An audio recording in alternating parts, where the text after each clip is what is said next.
আজ মহা অষ্টমী তিথির পুণ্যতিথিতে রাজধানী আগরতলা শহরে দুর্গাবাড়ি, দিঘি এবং রামঠাকুর রোড, গোদারাঘাট টাউন, প্রতাপগড় সংলগ্ন শ্রী শ্রী ত্রিনাথ আশ্রম ও শ্রী শ্রী ছিন্নমস্তা কালী মন্দিরের পাশে হাওড়া নদীতে পুণ্যার্থীরা পুণ্য স্নান করেন।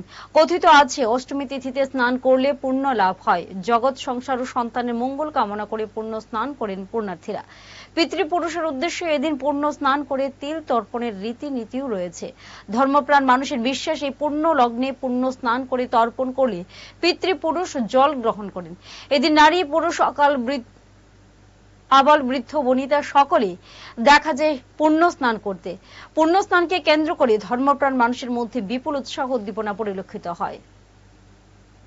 সবার মান্য তিথি, একটা পবিত্র স্নান করলে, অষ্টমী স্নান করলে মানুষের মনের সব পাপটা দূর হয়ে যায়, এরপর পিতৃপুরুষরা উদ্ধার হয়ে থাকে।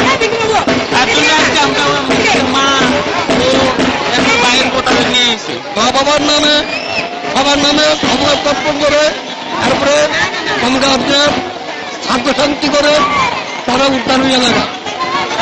আর এই যে স্নানটা তো অষ্টমী স্নান, আমরা 14 মাসে অষ্টমী স্নানের মধ্যে মা বাবার নামে কাজ করে। আজকে বাসন্তী পুজো উপলক্ষে আজকে শুভ অষ্টমী তিথিতে আমরা নদীর বা প্রতি বছরই এরকম একটা মানে গঙ্গার স্নান বলি আর অষ্টমী স্নান বলি, যাই বলি না কেন আমরা সবাই মনে করি যে অষ্টমী স্নান করলে আমরা মনে দুঃখ কষ্ট সবকিছু মা গঙ্গার চরণে ধুয়ে যাবে।